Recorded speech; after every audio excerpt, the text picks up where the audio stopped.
Hi everyone, here is why you must extend your brain. Let me explain what it means.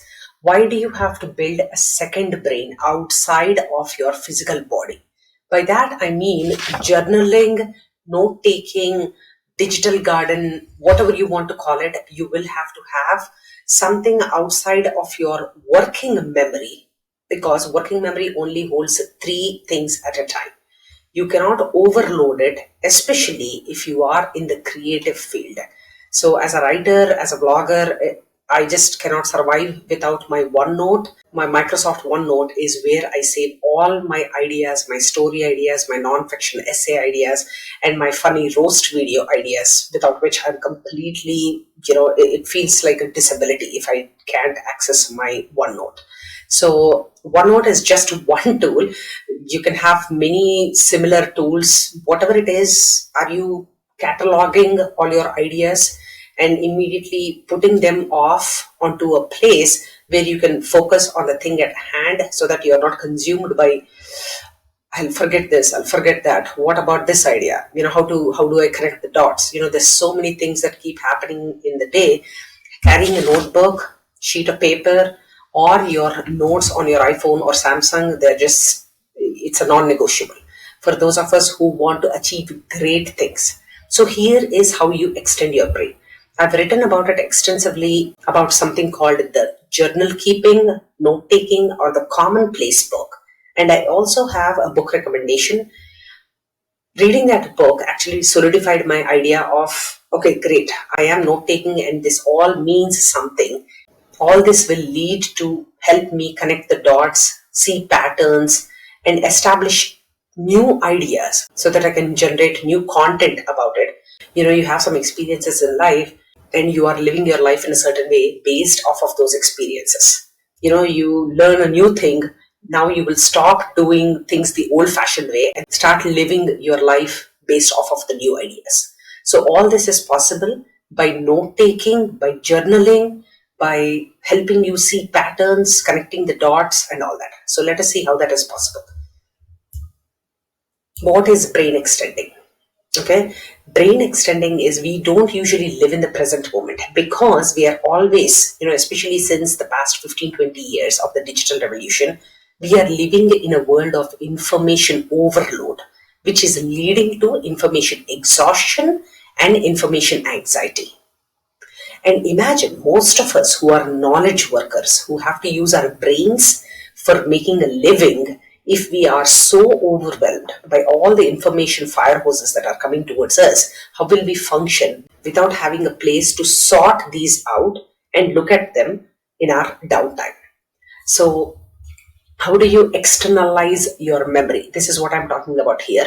How do you free yourself of the burden of remembering something the whole day? As you move along your day, new ideas, new thoughts keep coming, rushing into your mind. If you have to keep your working memory intact and not overwhelm it, you will have to externalize all these ideas and thoughts and put them into a journal.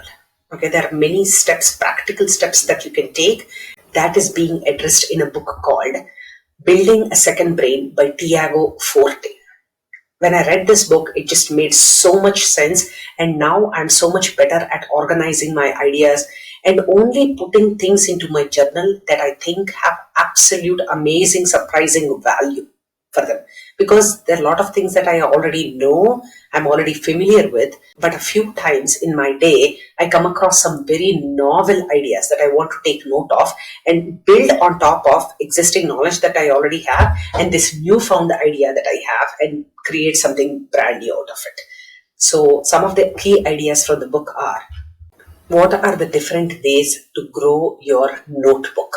Multimedia, using any kind of voice recording, any kind of digital landscape, any kind of tools that, for example, I use OneNote, as I just said.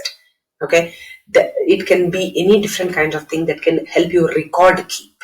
The second aspect of it is it's informal. Just throw all these ideas. Okay, once in a while, set aside some time in your day so that you can also sort through them based on the action category. Okay, and then the third one is open-ended. Just leave them. I write here in one of my articles, let me show you. There is absolutely no hint of creative writing in my journals because they are at the most basic, they're just for record keeping. So make them just open ended. Right now, they're just ideas, they're just drafts. And the fourth important thing, action oriented. So from the book, Diego Forte says that if you keep and categorize your notes based on actions that you have to perform. So for example, I have 3 or 4 different actions per day, working on my blog, working on my vlog. There is my teaching category where I have to check at the list of all the classes that I have to take. And there is a fourth one where I am curating my content based on the actions that I have to perform. So there are so many different action-oriented categories that I use to catalog my own journals. The next thing is remember the acronym CODE. Collect, organize, distill, and express.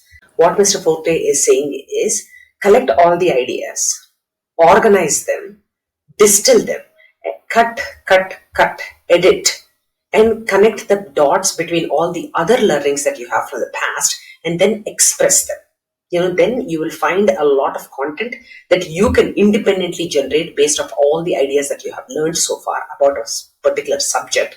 And now it is time to express. Now it is time to create your own content, express your own voice about that topic. So how do you do that? Remembering, connecting, and creating. You remember all the aspects of that topic that you have learned.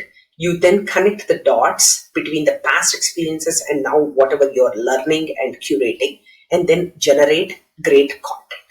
That is what is being said here. There are many other ideas that Mr. Forte talks about how to avoid being a digital hoarder.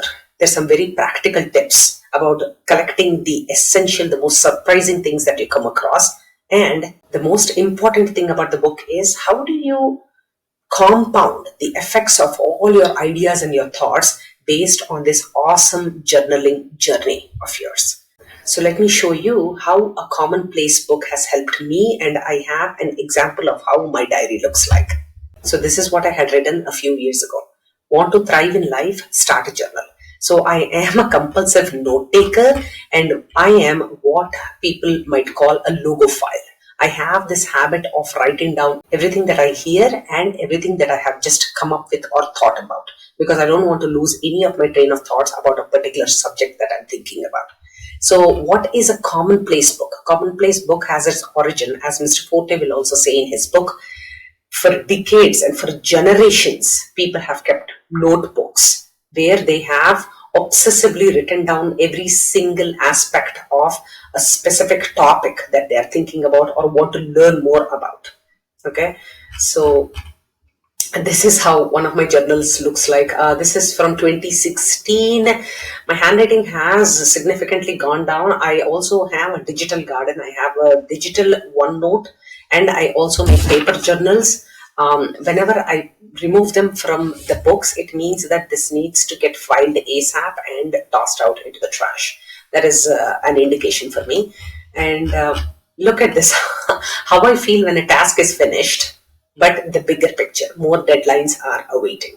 So please reconsider having your own digital garden, because it will level up your creative journey to another level. And so people keep asking me, what do you do for your productivity? This is one of my secrets. I absolutely have to have a digital garden, which is work in progress, which is something that is action oriented for me on a daily basis, as well as weekly and monthly basis.